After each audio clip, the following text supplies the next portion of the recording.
Carl Dodd, welcome to the show. Hey, thanks for having me. Let me tell you something. I appreciate you being here because the topic we're going to be talking about today is super important. We're talking about wellness. We're talking about youth pastors taking care of themselves. But I'd like to start today's episode off with a question that I offer to a lot of our guests, especially when they're working directly with teens. And that is that if I dropped you into a youth room, the person who is supposed to show up to play games is not showing up. I know no youth pastors have ever experienced that. But I put you in the room, you're in the room, and all you have is like a ream of paper, a stack of paper. What could you possibly do to entertain these students? Always have a stack of paper. Um, and that's because like there's a few games that are like my go-tos. So what I'll do is I'll give you a group game, like a small group game and an individual. So big group game, I like to do is it's paper jousting. You normally do it with like a paper plate and a pool noodle. You're Mm-hmm. standing on one leg, and trust me, I'm standing on one leg right now. Um, And the students are just hopping around the room, trying to knock the paper out of one hand with the sword in the other. So kind of, being English, kind of a St. George thing going on right there. Yeah, yeah. That's the big group game. Obviously, lots of paper cuts involved with that one. Mm-hmm. Small group. Extra points for There the you most go. paper cuts. Yeah, there you go. Small group game is a bit of a brain challenge. Give each small group a piece of paper and tell them to tear a hole in that piece of paper that their group can climb through. It's really difficult to explain. It is possible. Look that up on YouTube. That's a way better way than me trying to explain it for 5 minutes. So that's that small group game. And then for the individual game, paper plane making normally gets everyone involved in some way. There's always that one student that like just crumples the paper up and throws it. Never wins unless they got a really strong arm. But yeah, three go-tos that is why I take paper with me on retreats and stuff like that because you never know when even a talk's going to end early, and you just need to jump in with something to do so they don't run riot. So That's right. So I like how you put it. So there's not so it'll run riot all over the place. Yes, the extra paper can stop a riot. That's what we're yeah, saying. there you That's go. That's what the message. that's what we're That's that's, saying. that's a t-shirt right there. That's right. Well, that's fantastic. Youth pastors, write those down right now. Go put all those down. Keep it. Go put it on your list for things you go to the store. You go to Costco. Ream of paper. Just keep it there in the room, and you'll be okay. You won't you Five won't dollar be tip. trampled. Well, Carl, we have you today not to talk about paper games, although maybe we'll bring you back for an entire episode about paper games. But we do want to talk about something that's super important, and we were discussing a little bit about this before we started getting rolling. Is the fact that December is a hard month for a lot of people. They face, things like depression. There's seasonal things. There's all kinds of things going on, and youth pastors are trying to develop plans for the new year. They're trying to say, look, I need a discipleship plan, I need an outreach plan, and they're trying to develop all these plans which benefits their youth ministry and the church, but they're not so much working on plans for themselves. They're not working on helping themselves.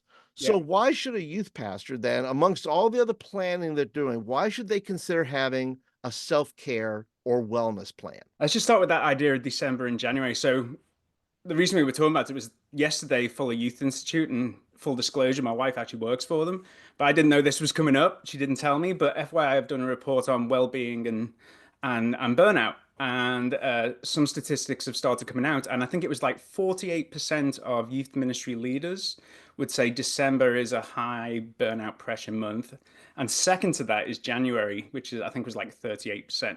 So it's kind of great that we're doing this right now because probably folks listening to this now, there's at least half of them that are experiencing some form of burnout right now. The reason it matters is you and I have been in this game for a while and probably have seen behind us a whole bunch of folks that have burnt out. I know myself, I've been close and probably got there as well, but wouldn't acknowledge it. And so, you know, I can't remember where we're at right now with the average kind of tenure of a youth pastor, but it's way shorter than it should be. And there's so many different things that add to that burnout. Some of it can be church dynamics, some of it can be just general health, so many things. And I think, we talk about creating plans that benefit our youth ministry, but very rarely do we feel a little bit guilty creating plans that benefit us. And the image that's always ever used, but is so good, is it's like on Monday I'm getting on a plane to England. I'll get on that plane, I'll sit down, and then the safety talk starts, and it's the whole, in case of cabin depressurization, a mask will fall from the ceiling. The next thing they say is before you take care of anyone next to you, put your own mask on first. And that's the same with self-care. Like if students are getting us responding to them when we're burnt out and just under a lot of pressure, then that's not the best for them. So it's taking care of ourselves benefits us, but also benefits our students because they get the better version of us rather than the burnt out version of us. Yeah, such a good point. And too, I see a lot of too that there's a high turnover rate Yeah. too of where youth pastors are it's the end of the year, and so there's a Yeah. lot of churches that are just flipping. They're just saying, "Hey, sorry things didn't work out." Youth pastors are getting fired, and things like that. And it's I imagine maybe that's why January is so terrible too, because Yeah. youth pastors are out job hunting. They're Yeah. to say, what am I going to do now? It's crazy. But after you just use that illustration too of the airplane and so forth, I think I've decided that should I be on an airplane that is going down, I would like to be on a plane to England, There you go. because I think it sounds so calming when you do it. Yeah. And I think if I'm going, well, this is pleasant. This is It's a pleasant way to crash. this is lovely. Thank Yeah. you. Right. Yeah. But so we're talking about, so then how do youth pastors, if we're going to say, look, this is important, I got to take care of myself because it benefits my family, it benefits me, it benefits others around me, obviously. So then what's the best way for a youth pastor to start to develop a wellness plan? And then what really goes into that wellness plan? Yeah. I think one of the things we know from, especially post-COVID, is we're working with a lot of students that have had some sort of mental health challenge or crisis. It's actually why I started up Youth Crisis First Responders, because we recognize that um, often we're at the front line of all of that. So we know those things are going to come up. We know that crises are going to hit. Um, I moved to the US now, what was it, 11 years ago? And I moved to Missouri. And when I moved to Missouri, I quickly discovered in England, nothing can kill you. Like literally, maybe a rabid squirrel, something like that. But no kind of nature isn't out to get you. But I moved to Missouri, and as well as brown recluses and black widow spiders, I discovered tornadoes. Um, and so very early on, we had our tornado kit. We had a plan of what to do when the sirens went off, where to go, etc., etc. Now I live in just outside Seattle, and if I look out my window and lean a little bit, I can see Mount Rainier, which is an active volcano. I have a Oh, plan of what to do if we start getting earthquakes and stuff like that. We do all of this because we know a crisis is going to hit. I mean, we want to be proactive. But when it comes to making a plan for when we know either a student's in crisis or we're feeling the effects of working with students in crisis, like we're often reactive rather than proactive. So creating that plan is important because it's going to come. My first year in ministry, my former youth leader had said, "Hey, when you go into ministry, you'll hit these experiences over a few years." I got them all in the first year. hmm. Uh, I got to come back and go, "I got them all." And so we know that's going to come up. So the self-care action plan is all about saying, okay, how do I invest in myself from the very beginning? Or now we're hitting January, how do I set myself up for a good year, 2025, taking care of myself? So that's where I would start is just simply acknowledging the fact that we need to take care of ourselves for our own benefit, for our ministry's benefit, but also, for me, for my family's benefit. They're the ones who I come home to when I'm tired and stuff like that, and maybe a little bit shorter than I should be, and stuff like that. So, That's right. so That's right. acknowledge that you need it is the first step. Acknowledge that you need to take care of yourself rather than assuming that you're invincible. Yeah, and then I think actually just uh, really getting practical. Like on my website, which is youthcrisis.org, I've actually got this action plan that you can download and fill out and make a real plan. because I can think of stuff. I'm just talking from my own experience, and I'll forget it tomorrow. If I write it down, I might forget where I've written it down, but stick it on a wall or something. And this is how I'm going to take care of myself. And Right. It's almost like reminding yourself to hit record, when you're on a Zoom call, yeah, right? yeah, yeah, yeah. And we talked about a whole bunch of different things that we forget to do at the right time. It's just really important that you're able to identify that. And I think, given what I want to talk a little bit about is just a framework to prompt those thoughts. Yes, please give us the Um, framework. Tell us what are we looking for? so I'm going to go through them in order. So emotional. This idea of you need to think about, plan how you're going to take care of your emotional well-being. So I've just finished working at a therapeutic high school with students, and so I have been in that world for a long time. But I'm not a therapist, and so I had limits on what I could do. And that's true for us taking care of our own emotional well-being. We can put people around us, but finding people that can specifically support us, that could be a therapist, it could be a counselor, it could be a trusted person, preferably disconnected from your ministry. Um, Outside of the yeah, state, possibly? yeah, outside the state that you can just talk with, be real, say, "Hey, I'm struggling here." I think so often we feel like we have to look like we have it all together.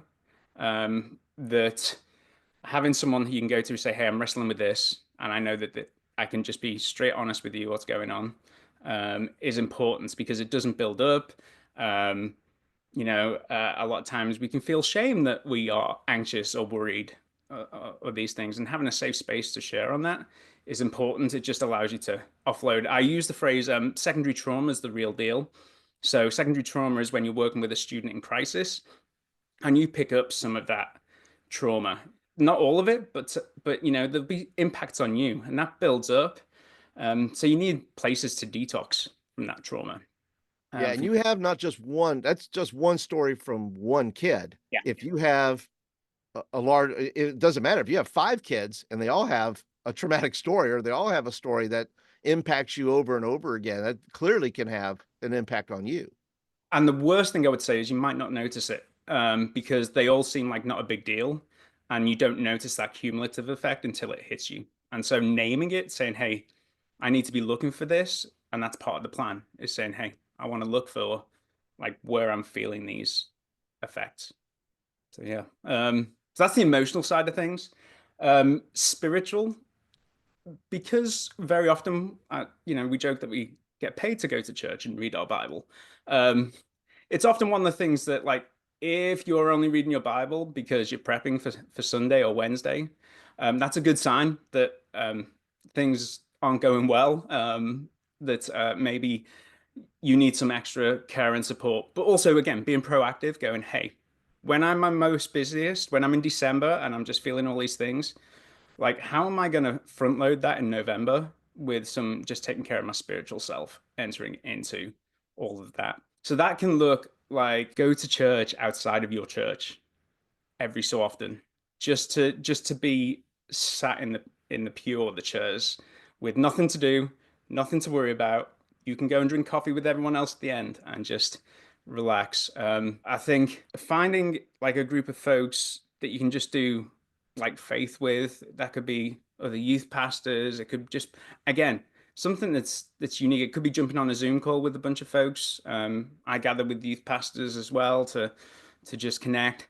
Um, it may be finding spaces where you feel close to God. For me, that's like I go and sit at the edge of a piece of water somewhere. I grew up on a peninsula, so I was surrounded by water. So that go to a river, go to a lake, go to the ocean, and just that's for me where I listen to the waves and I just feel like things are getting stripped away and I can just spend time with God. That's going to be different for each person. Find a place that works Yep. for you. And then just like finding a therapist or counselor, maybe you're wrestling with something. Um, Spiritual directors are out there to help you have those conversations um, about what God might be saying to you in different situations. And I know we've talked about kind of at National Youth Works Convention where I was a coach, kind of there were the spiritual direction team there as well, which Always my first stop that I signed up for. Always signed up for a spiritual director. yeah, and I think just taking that time to invest is important because it just detaches it from work, and that's always the difficult thing of being in ministry, remembering that you're actually a Christian as well as a professional Christian. So Okay. yeah, Yeah, yes. And I find too that too when you talk about, when I was young, right, I thought, well, all I need is the Bible. All I need to do. And it's so important that you brought this up, that there needs to be a bifurcation between what you're studying yeah, as your job, as what you're presenting, and what the Bible is to you as a believer. hmm Because in my mind, I was very idealistic so I thought, well, God's just going to work this out. I don't need anything else. I just need the Bible, and I just need to be in worship. And suddenly I found out after, probably, I'm slow, right? I'm a slow learner. So probably 5 to 7 years in, I was like, wow, I'm really tired. Why am I so tired? What is going on in my life?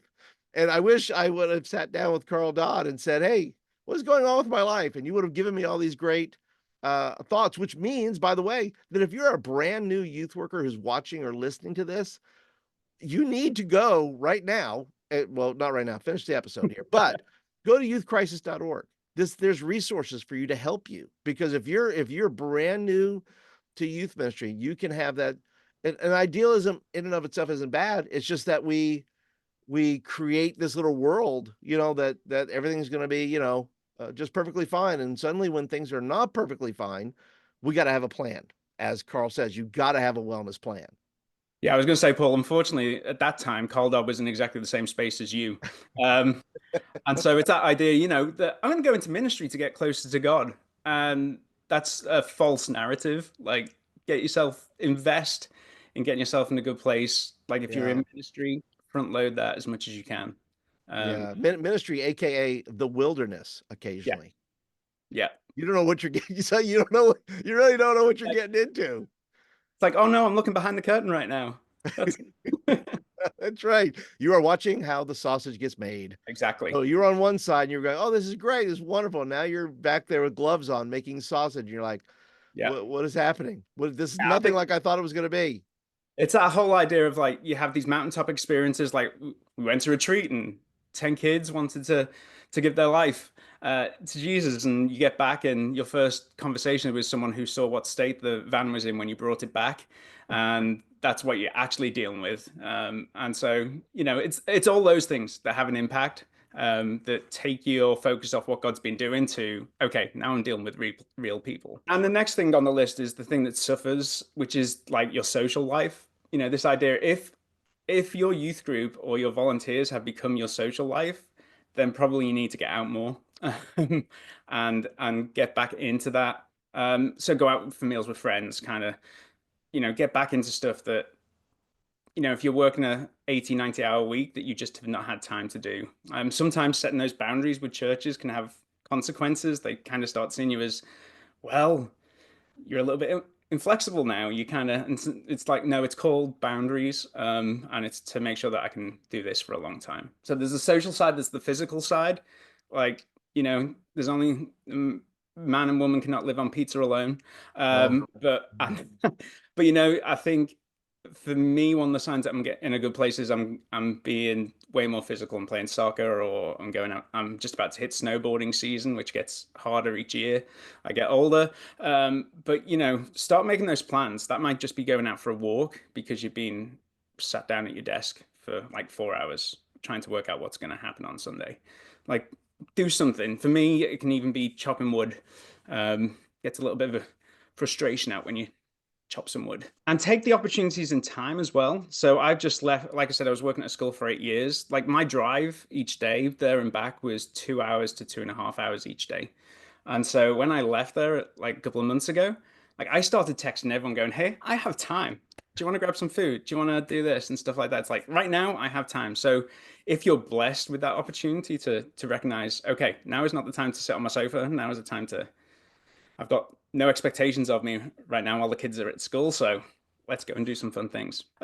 Leads me into occupational, like take care of yourself within your jobs. That might be kind of, like I said, some of it is setting boundaries, but some of it might be, I'm going to invest in myself professionally.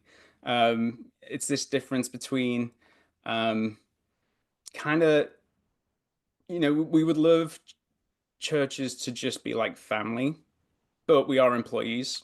And sometimes it's not till things get difficult that you realize that. So remember that, take care of your professional development, kind of network, all those sort of things. But also have some goals for your life. Where do I want to be? What do I want to do? Again, engaging with, I know Paul, you do coaching and stuff like that. Engaging with coaches to have that plan. Like, where's my life going to be in 10 years? Again, engage with God on that. Because God sometimes laughs at our plans that we have for our lives. That's happened many times. Yes. So it's good if you're kind of following God rather than making it up as you go along. But yeah, do some workshops, do some training, all those things that kind of enrich you to take whatever next step may be. And it's okay to have a next step, but as long as one thing I would say, never say that what your next step is to like, don't arrive at a church and say, hey, I'm here because I'm getting ready to be an associate pastor. Let me talk about my exit Yeah, strategy.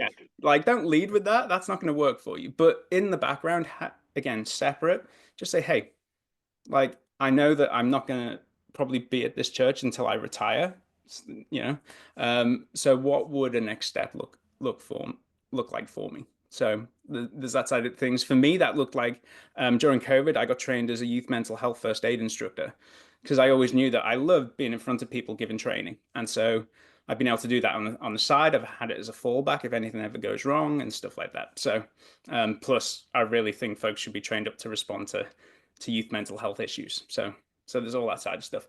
My next thing is intellectual, like engage your brain. That could be as simple as doing whatever board games or interactive games that prompt you. If you're a reader, dig into books.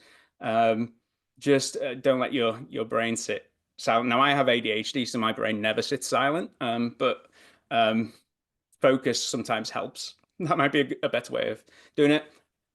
Financial is the penultimate one, like money, ministry, always a stressor. One piece of advice I would give is if it's possible, put a little bit of money away. Like it can be a small amount each week that you don't know about, so that when you need to go and do something, you don't feel guilty. So it's like, oh man, I need to go and have a nice meal with my spouse or my girlfriend or my boyfriend and stuff like that. And so like, and we can afford it because I knew this was coming and I was proactive in planning, or a vacation if you have vacation money set aside. So yeah, on finances, and then ecological is the last one, which is an interesting one. Ecological and environmental. That's the two ways of putting it. Like for me, cleaning up my space proactively, knowing that I'm going into a tricky time. That's one way to take care of myself. But also, like I said, going outdoors and chopping some wood. Um, like just being in the world that God gave us, and taking advantage of it. I would say one piece of advice: camps quite often have spaces for pastors and those in ministry to come and stay. Check out your local camps, see if they've got like a pastoral retreat space. Great place to get out environmentally, physically, all of the things. So that's just one tip there. Yeah, so that's the 8 of them.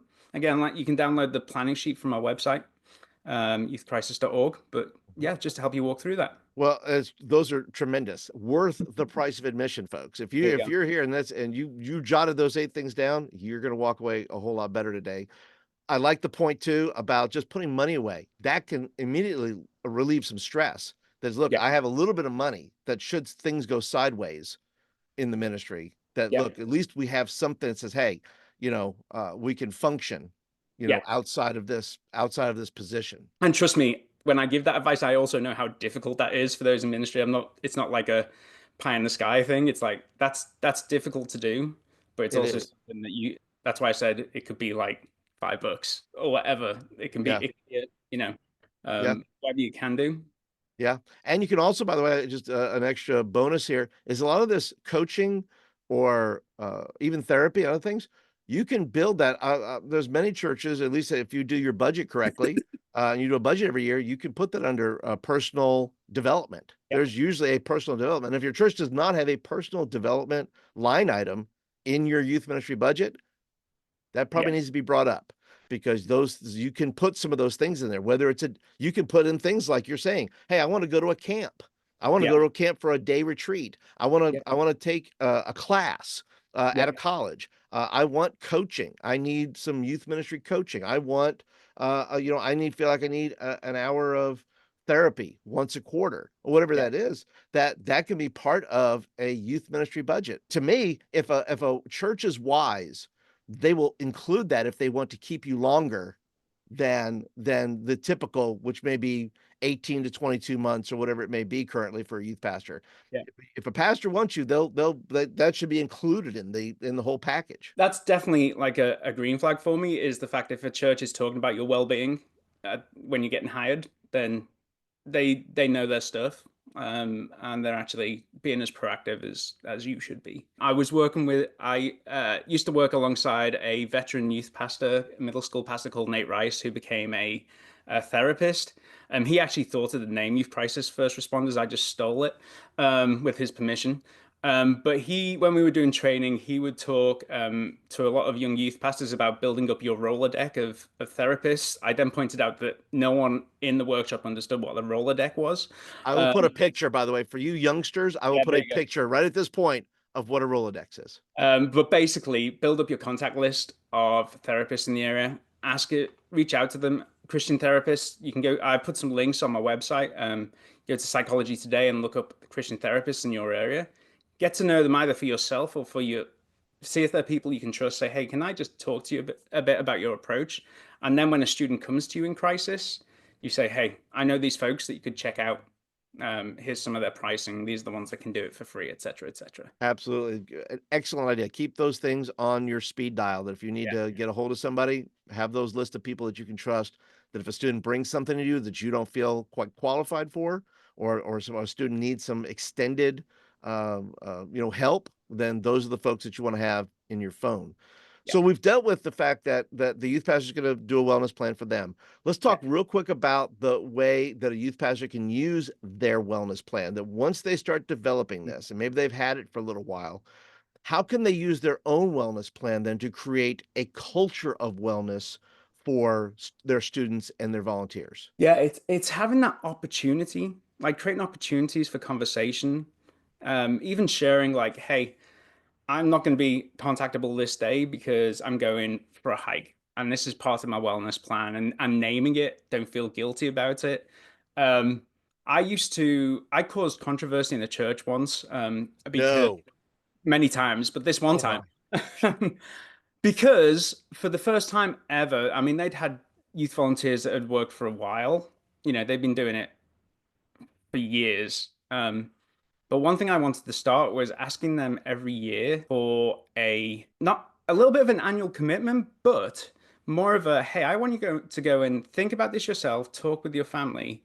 Are you in a place where you can volunteer this year? And if not, this is a complete get out of free jail card. Like you can just send me a message and say, hey, I can't do it this year. And the reason I did that is because I feel like some people show up to make the refreshments and they end up there for 40 years. That's kind of the situation I was seeing. And it's Yeah. like, no, I want you guys to. It actually boosted my volunteers because people would sign up because I would promise them that what I'm asking them to do is all they're going to do. And if they want to, and every year I'll ask the same question, go and pray, talk with your family.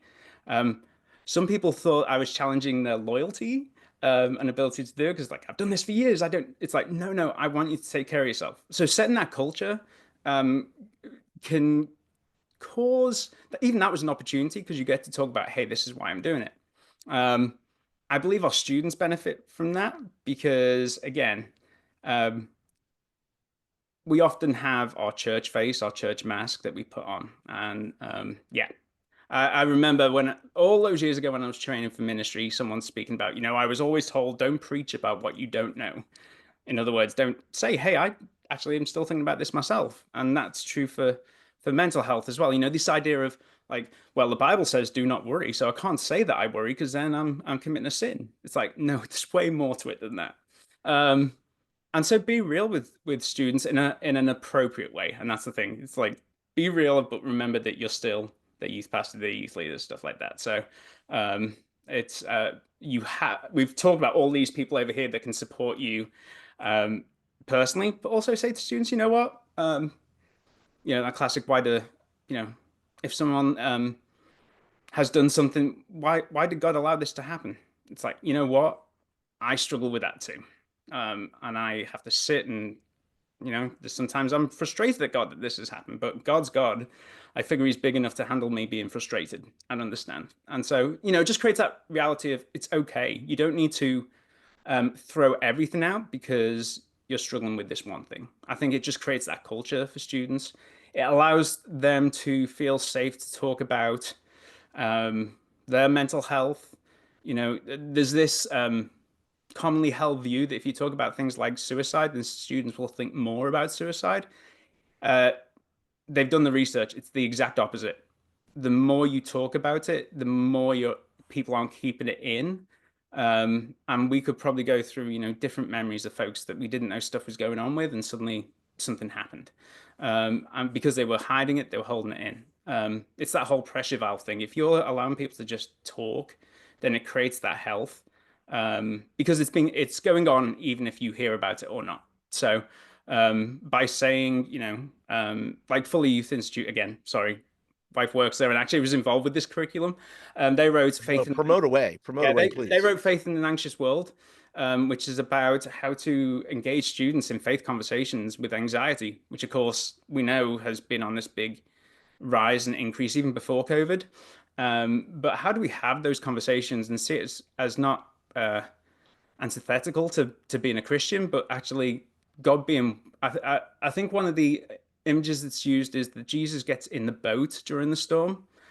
He doesn't stay out of the boat. He gets in there and steps into the waves and the struggles and the screaming and the being scared. And I think again, it's that idea of God's big enough to hear that we're struggling. People don't come to Jesus because they're worried about everything they've done in their life. It's like that's the whole point of Jesus. And so, but we've created that culture. So by working you know, given a different narrative of Jesus being there for when you're struggling, and it's Yeah. okay to struggle, and we're not going to gossip about you, and we're not going to do this, and we're not going to do that.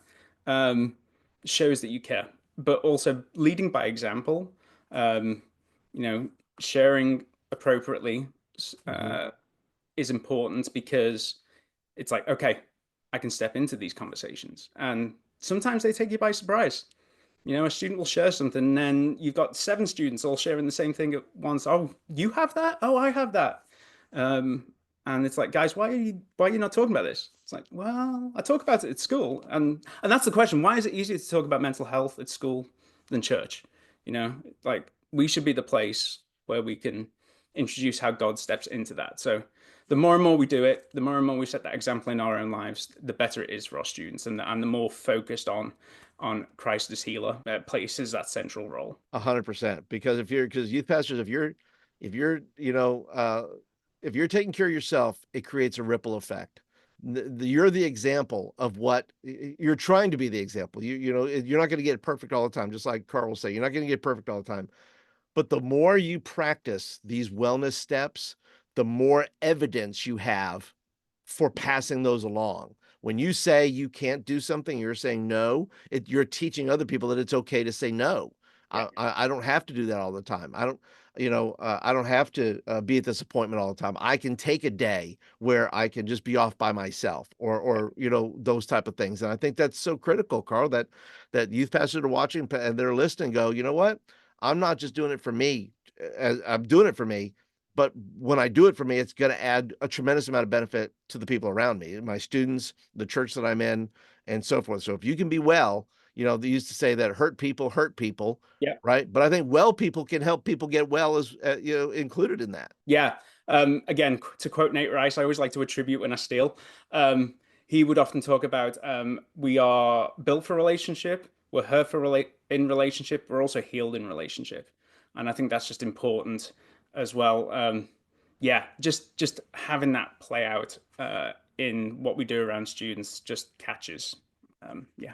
Absolutely. Some things are more caught than taught. You know, Yeah, you can teach a kid how to read the Bible, study the Bible. It's equally important to teach them how to take care of themselves. It's equally yeah, as important to show them how to walk with the Lord in difficult times yeah. and all of those things. But let's go ahead and land the plane here, so to speak. That and tell us more about the resources that you have over on your website, over on youthcrisis.org, and some of the things that youth pastors can find there that's going to help them get this wellness plan started. Yeah, well, first of all, I'd encourage folks to keep on checking in at youthcrisis.org because I'm just relaunching it. It kind of um, paused for a while, but I've posted a few of the blogs that I've written elsewhere for taking how to respond to students' anxiety. I've got the action plan as well. But some of the things that are on there, first of all, there's just a straight. If you're struggling right now, we talked about being in some really dark places. Like there's some contacts you can make personally yourself, like 988, which is the suicide and crisis line. Like if that's where you're at this season, I please go and speak to someone. If you can't do that, my email is there, carl@youthcrisis.org. I can take your email and just be someone who can help you signpost. Um, Also on there's the opportunity to kind of receive some either coaching or even kind of helping churches set their youth group up well for supporting students in crisis. Like one great insight that I got from someone else after working in a school supporting mental health for years was just the question of why do you do food games when you're working with students with eating disorders? I almost killed a teacher with a Wendy's chicken burger eating challenge. So that's one good reason not to do food challenges. Yes. There by the grace of God is what we often say. But also, there was this prompt of like, okay, think about the community you're serving. So asking those questions that we might not ask of like, how do we shape our youth ministry? And so sometimes that takes someone to just come from outside, have even a conversation like this and go, hey, have you thought about this? Have you thought about that? I'm very, I'm a very strong believer, even in my own life, of having people name my blind spots. I'm living in a totally different culture. Like there's things that, even though I'm American, there's still cultural blind spots that I have of, oh, wait, I can't say that, or I can't respond that way. I've just offended you. It's true for our ministries as well. There may be some ministry cultures that we have that like are blind spots, and so having someone in there. I think it's important to build out your toolkit. So I've talked about youth mental health first aid training. That's available from a whole bunch of folks. It's something that I do. It's like a 7.5 hour course. It's like CPR, but for mental health, and it puts you in that place. I remember jumping on Facebook pages, and this is actually what prompted Youth Crisis First Responders, and seeing a whole bunch of youth pastors and different ministry leaders struggling with teens in crisis. And I went back to my team at the school and said, "Hey, we can help youth pastors out there because what is freaking them out right now, we would call Monday, because that was the population we worked with." And so now, at that early days, I was getting out to churches and just saying, "Hey, let me help you, just deal with these things." And then I have a whole bunch of different contacts on that action plan I talked about. So like 988, I've talked about the suicide Helpline, National Network of Youth Ministries, if you need to connect, Psychology Today, Full Youth Institute, Disciple Project, which is you, YMCA, yeah, and Fountain and Pen, which is my wife's spiritual direction website, just to start those conversations and thoughts. But yeah, I'm always willing to take either an email or a phone call with folks that just need to process. And like I said, I have the time right now, so I believe that in the midst of all that is going on in our teens and our students, that it is a place where we can step into with care and with Christ, and just support our students rather than feeling like it's something we need to shy away from or see as an attack. It's something where, Christ is calling us into a place of healing. Like Advent is a great time to think about that, to be that light in the darkness to students and to their families that are just struggling right now. But I feel that we need to prep ourselves for that, so that we can respond well. Absolutely. And if people want to reach out to you, if they want to be able to just ask further questions, what are some ways they can reach you either through social or other means?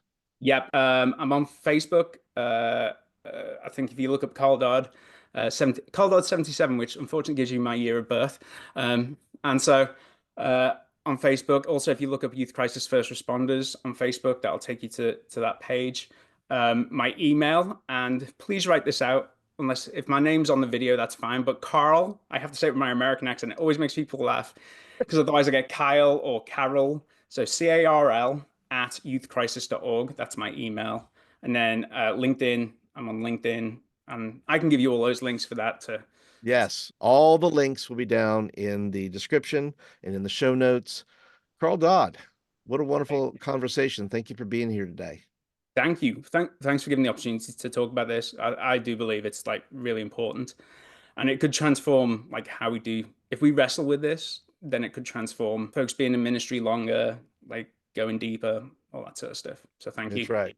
That's right. Youth pastors, get on over there to youthcrisis.org, download all the good stuff, and start making yourself a wellness plan today. You'll be thankful for it. And we'll see you guys in the next episode.